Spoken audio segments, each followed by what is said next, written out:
Hello students. हमने पिछले videos में आपको यूजेस ऑफ डायमेंशनल्स बताए, दो यूजेस बता दिए। अब तीसरा यूज है डायमेंशनल एनालिसिस का। तीसरा यूज इसका क्या है?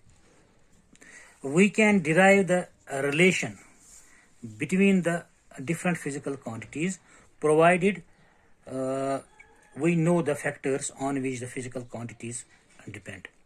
मतलब अब अगर हम लिखेंगे using dimensional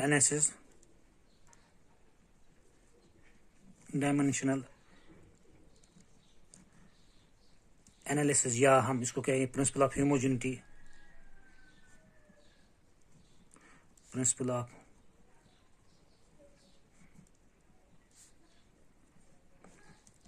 we can derive the relation between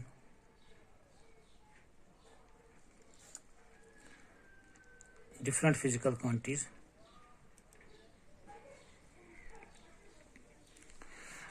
we can derive the formula। हम इसको कहेंगे we can derive the formula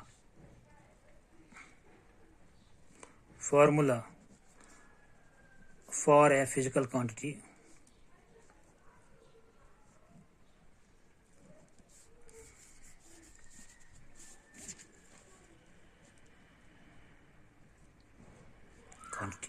लेकिन हमें पता होनी चाहिए ये फिजिकल क्वांटिटी जिसका हम फार्मूला डिराइव कर रहे हैं वो किन फिजिकल क्वांटिटीज पे डिपेंड करती है। Provided we know the factors of physical quantities, we know the physical quantities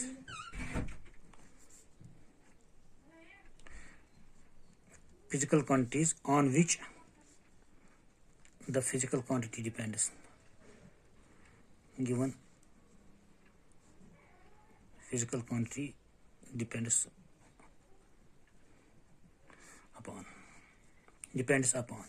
तो हम किसी फिजिकल क्वांटिटी का फार्मूला डिराइव कर सकते हैं यूजिंग प्रिंसिपल ऑफ होमोजेनिटी या डायमेंशनल एनालिसिस अगर हमें वो क्वांटिटीज का पता हो जिन क्वांटिटीज पे ये फिजिकल क्वांटिटी डिपेंड करती है। फॉर एग्जांपल हम एक एग्जांपल ले लेंगे। Derive the expression for time period. Derive the expression for time period t of a simple pendulum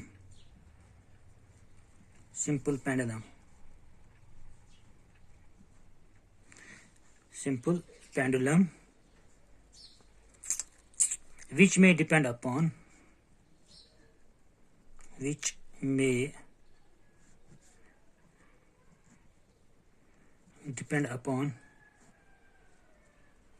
किन चीजों पे डिपेंड कर सकता है। Number 1 mass of the bob m। Number 2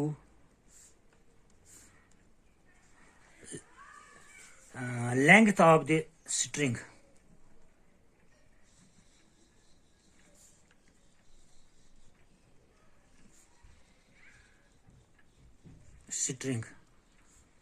number 3 acceleration due to gravity. Length of string L मान ली, acceleration due to gravity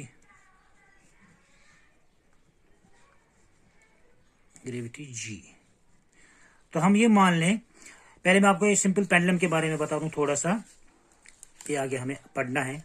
suppose ये हो गया पेंडुलम, ये एक छोटा सा धागा है, इसके साथ लटका हुआ है ये एक मास, एक बॉल, एक बॉब जिसको हम कहेंगे, ये है बॉब, ये है स्ट्रिंग, स्ट्रिंग, ये जो धागा जो है इसको स्ट्रिंग कहेंगे। ये यहाँ से यहाँ तक इसकी लेंथ जो है ये मान लें L है, और ये जो बॉब हमने इसके साथ जो मास जोड़ा हुआ है, जो लटकता रहता है और ये घूमता रहता है, ऐसे मूव करता रहता है पेंडलम, जो आपने घड़ी में वो पेंडलम घूमता हुआ देखा हुआ, ऐसे ऐसे करता हुआ, उसको सिंपल पेंडलम कहेंगे। तो ये हमारा सिंपल पेंडलम है, इसका बॉब ये है, इसका मास मान लें M है, और इसका स्ट्रिंग जो है इसकी लेंथ है L।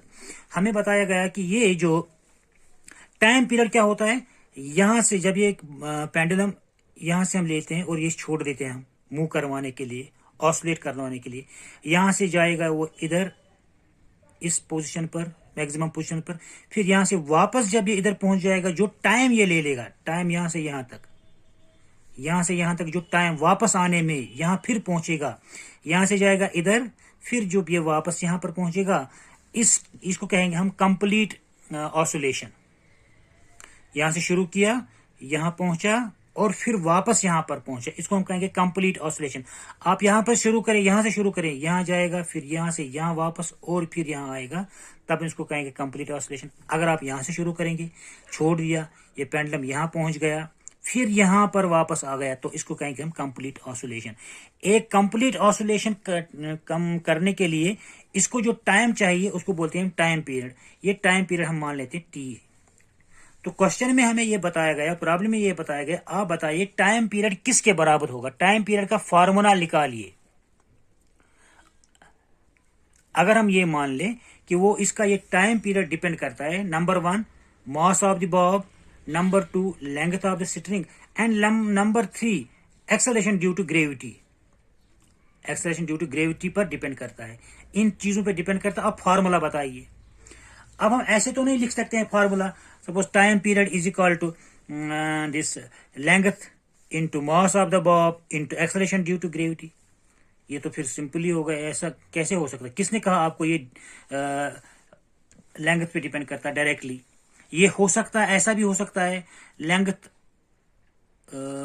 Into m divide by g हो सकता है, या ऐसा भी हो सकता है length square into m cube divide by g square.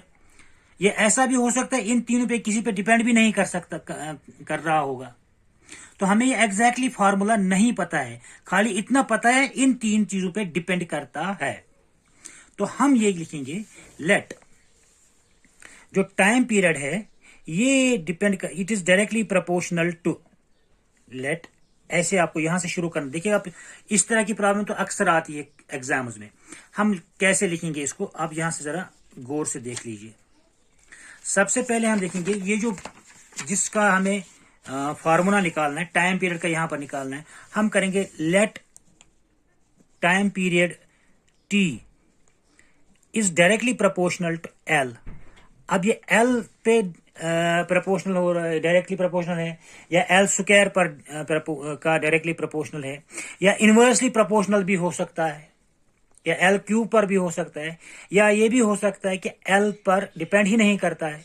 तो हम लिखेंगे let it is directly proportional to L raise power A। ये रेज पावर A हमें बताएगा। अगर ये पावर हमें पता है A का, तो हम बता सकते हैं कि ये L कितना होगा, कितना टाइम्स L पे डिपेंड करेगा। अगर A का पावर 1 है तो डायरेक्टली प्रोपोर्शनल टू L। अगर L का पावर 2, सॉरी A का पावर 2 है तो T is directly proportional to L square. अगर L का पावर 3 है तो T is directly proportional to L cube. इसी तरह से अगर A का पावर है -1 तो T is inversely proportional to L, तभी बन जाएगा पावर -L। अगर A का पावर है -2 तो ये बन जाएगा inversely proportional to square of the L। तो ये हमें पता ही नहीं है, तो लेट करते हैं हम, ये it is directly proportional to L raise power A। इसी तरह से दूसरी चीज पे किस पे डिपेंड करता है, T is directly proportional to M, लेकिन M डायरेक्टली पता नहीं हमें, M स्क्वायर है या M क्यूब पे डिपेंड करता है, या M रेज पावर -1 पे डिपेंड करता है, या M पर डिपेंड ही नहीं करता है। तो अगर M स्क्वायर पे डिपेंड, तो इसको हम मान लेंगे इसका पावर है B। तो ये अगर B का पावर हमें, B का वैल्यू हमें पता चले तो हम निकाल सकते हैं, हम कह सकते हैं कि ये L पे किस डायमेंशन में डिपेंड करता है। अगर बी का पावर है 1 तो डायरेक्टली एम पर डिपेंड करेगा। अगर बी का पावर है 2 तो एम स्क्वायर पे डिपेंड करेगा। अगर बी का पावर है -1 तो इनवर्सली प्रोपोर्शनल करेगा। अब अगर बी का पावर है 0 तो एम रेज पावर 0 हो गया 1 तो ये एम पे डिपेंड ही नहीं करेगा। तो ये बी पे वैल्यू पे डिपेंड करता है कि ये टी इससे डायरेक्टली प्रोपोर्शनल है, इनवर्सली प्रोपोर्शनल है या कितने टाइम्स प्रोपोर्शनल है। तो इसी तरह से तीसरा जो हमने फैक्टर बताया गया, let T is directly proportional to G. अब जी का भी वैल्यू हमें पता नहीं है, स्क्वायर है, क्यूब है, -1 है, -2 है, तो हम करते हैं let it is directly proportional to G raise power C. तीनों ये इस तरह से शुरू करेंगे आप लिखना, let T is directly proportional to L raise power A का जो वैल्यू हमें पता नहीं है यही निकालना है हमें। टी इज डायरेक्टली प्रोपोर्शनल, दूसरा फैक्टर जो है mass of the bob that is M, और उसके ऊपर पावर लगाएंगे बी। ये बी हमें बताएगा कि कितने टाइम्स ये इस पे डिपेंड कर रहा है। इसी तरह से तीसरे फैक्टर पे डिपेंड कर रहा है जी रेज पावर सी। तीनों को मिलाएंगे, T is directly proportional to L raise power A, M raise power B और जी रेज पावर सी। तो हम ये कह सकते हैं T is equal to K times constant of proportion times L raise power A, M raise power B and G raise power C. तो यहां तक लिखेंगे आप पहले। इस तरह की कोई भी प्रॉब्लम हो तो इस तरह से लिखेंगे आप। अब क्या करेंगे, writing the dimensions of all the three quantities, L के भी डायमेंशंस, लेंथ के भी डायमेंशंस, एम के भी डायमेंशंस और जी के भी डायमेंशंस लिखेंगे और टी के भी dimensions. Writing dimensions of each quantity.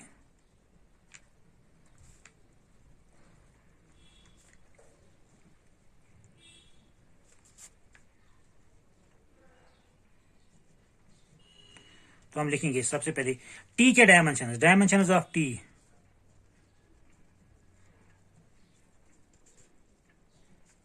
T क्या है। अब टी तो टाइम है, ये तो एक इंडिपेंडेंट क्वांटिटी है, बेसिक क्वांटिटी है, इसमें एम है ही नहीं और एल है ही नहीं, तो टी है 1 टाइम्स, तो हम लिखेंगे एम 0, एल भी 0 है तो टी 1 टाइम्स है।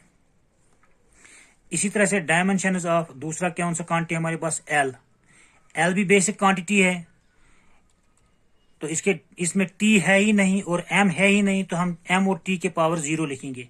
सो इट इज एम 0, एल है 1 टाइम्स और टी है 0 टाइम्स। इसी तरह से डायमेंशंस ऑफ जी, जी क्या है, एक्सेलरेशन ड्यू टू ग्रेविटी। तो एक्सेलरेशन ड्यू टू ग्रेविटी हो या एक्सेलरेशन हो, उनके डायमेंशन सेम है। तो एक्सेलरेशन के डायमेंशंस होते हैं M 0, L 1, T raise power -1। ये है इस तीनों सब के, इन चारों के डायमेंशंस। और मास भी है, sorry dimensions of mass M. तो एम एक इंडिपेंडेंट क्वांटिटी, इसमें 1 टाइम्स एम है, बाकी एल 0 टाइम्स है और टी 0 टाइम्स है। अब यहां पर हम प्रिंसिपल ऑफ होमोजेनिटी इस्तेमाल कर लेंगे।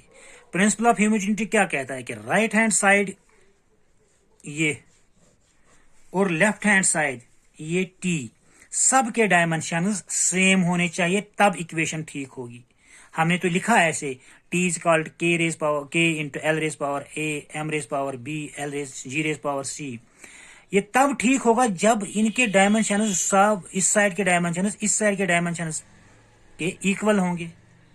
तो हम कंपेयर करेंगे, इक्वलाइज करेंगे इसका, इस साइड के डायमेंशंस और इस साइड के डायमेंशंस। यहां पर एक और चीज है, ये के जो है ना, डायमेंशंस ऑफ के ये 0 है, इसकी डायमेंशंस ऑफ 0, डायमेंशन ऑफ, क्यों, ये कांस्टेंट ऑफ प्रोपोर्शनलिटी है और कांस्टेंट के डायमेंशंस हमारे पास 0 होते हैं। तो आप कंपेयर करेंगे, now comparing dimensions of each side.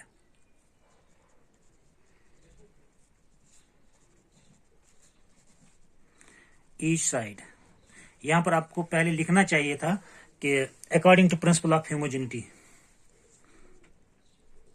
According to principle of homogeneity, dimensions of right hand side, dimensions of right hand side must be equal to dimension of left hand side. तो हम dimension को compare करेंगे।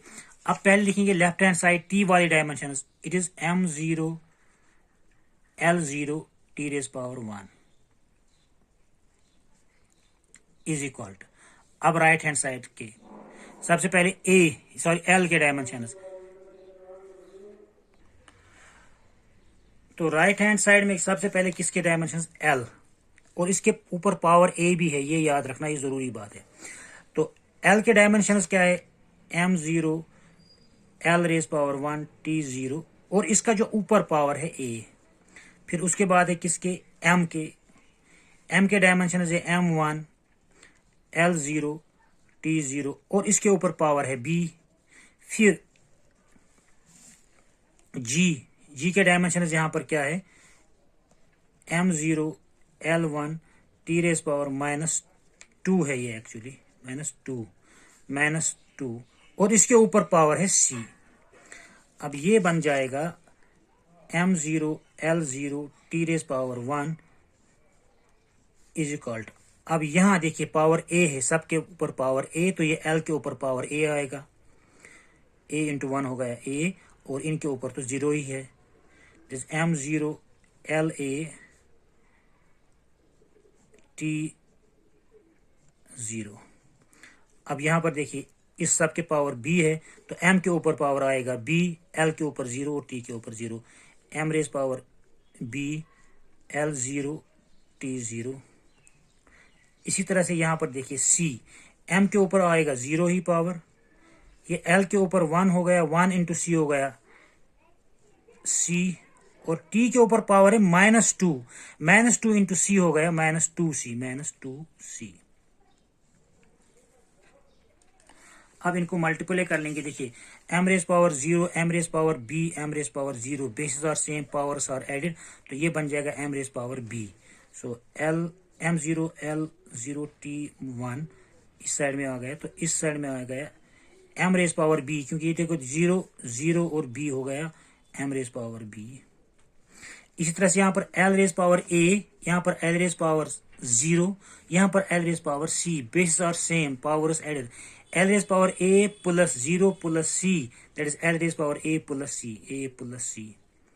और इसी तरह से G में देखिए आप T वाला, इसमें T0, इसमें T0, इसमें T -2C, तो T रेज पावर -2C आएगा।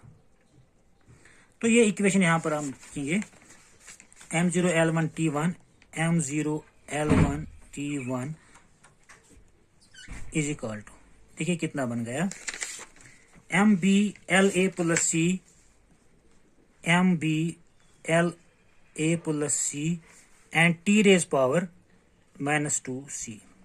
अब प्रिंसिपल ऑफ होमोजेनिटी क्या कहता है कि जो इस साइड में पावर होगा M का, वही इस साइड में भी होना चाहिए, तभी तो आइडेंटिकल हो गए। जो इस राइट हैंड साइड में पावर है L का, वही पावर होना चाहिए यहाँ पर लेफ्ट हैंड साइड में L का। जो यहाँ पर T का पावर है, यहाँ पर भी वही T का पावर होना चाहिए। अब देखिए यहाँ पर M का पावर है 0, यहाँ पर M का पावर है B, दोनों सेम होने चाहिए, तो B is equal to 0। Comparing powers, तो वही हम लिखेंगे B, यहाँ पर M का पावर B है, यहाँ पर M का पावर है 0, तो B should be equal to 0, B को 0 होना ही चाहिए, तो B इज इक्वल टू 0। दूसरा, यहाँ पर L1 है, यहाँ पर LA प्लस C है, तो A प्लस C होना चाहिए 1 के बराबर, इसको लिखेंगे 1। So A plus C is equal to 1, that means A is equal to -C और C is equal to -A। इसको आप दूसरी इक्वेशन लिखिए। तीसरे में आप देख लीजिए, यहाँ पर T है 1, यहाँ पर T है -2C, तो 1 होना चाहिए बराबर -2C के, so -2C should be equal to 1, और हम लिख सकते हैं C is equal to -1/2, C is equal to -1/2। अब C का पावर हमें मिला, C का वैल्यू हमें मिला -1/2, और B का पावर वैल्यू भी मिला हमें 0। अब A का पावर चाहिए, यहां पर आप देख लीजिए A is equal to -C, तो यहां पर -C और ये कंपेयर करेंगे using equation 2 we get a is equal to minus C, that means a is equal to minus, और ये c का value -1/2 that is called a is equal to +1/2। तो तीनों का पावर हमें यहां पर मिला, a का पावर मिला 1/2, b का पावर मिला a का वैल्यू मिला 1/2, b का वैल्यू मिला 0 और c का वैल्यू मिला -1/2। Using these values in equation number, ये जो मेन इक्वेशन है इसको हम यहां पर लिखेंगे equation number a। Using values of a, b and c in equation number a we get t is equal to k times, क्या है यहां पर l raised power a, m raised power b and g raised power c, that is t is equal to k times l raised power a का value कितना है 1/2, l raised power 1/2, m raised power b कितना value है, b का value है 0, and g raised power c का value हमने निकाला -1/2। सो t इज इक्वल टू, देख लीजिए, k times l raised power 1/2 तो ठीक है, m raised power 0, anything raised power 0 is equal to 1, तो 1 इतना, ये सब इतना है 1 तो कैंसिल ही हो जाएगा, लिखना की जरूरत ही नहीं है। तो g raised power -1/2, तो इसको हम लिखेंगे g raised power -1/2, और हम लिख सकते हैं t is equal to k times l raised power 1/2 divide by g raised power 1/2। क्यों डिवाइड बाई 1/2, ये -1/2 है, ये तो g नीचे आ जाएगा फिर। तो ये हमें ऐसे और सिंपली करेंगे, t is equal to k times root of ये 1/2 रूट ऑफ l/g। तो इस तरह से हमने देखा ये t का वैल्यू किसके बराबर है। अब हमने पहले कहा था कि let t is proportional to m, लेकिन m यहां पर है ही नहीं। इसका मतलब जो time period of a simple pendulum है वो मास ऑफ द बॉब पर डिपेंड करता ही नहीं है, और दूसरा L पे डिपेंड करता है, रूट ऑफ L पे डिपेंड करता है, और रूट ऑफ G पे डिपेंड करता है। तो इस तरह से हमने प्रिंसिपल ऑफ होमोजेनिटी या डायमेंशनल एनालिसिस को लेकर एक फार्मूला बनाया जो time period of simple pendulum के लिए है।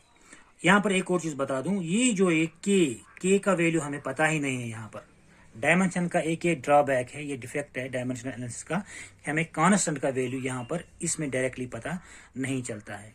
तो इसको हम के को फिलहाल हम के ही रहने देंगे, या अगर आप अगले इस चैप्टर में जाइए जब हम सिंपल पेंडुलम के बारे में पढ़ेंगे तो हमें वहां पर पता चलेगा कि के का वैल्यू है 2π, ऑलमोस्ट ये 2π ही है जहां तक मुझे याद है, हाँ 2π के का वैल्यू है। तो इस तरह से हम ये फॉर्मूला हमने डिराइव किया टाइम पीरियड के लिए।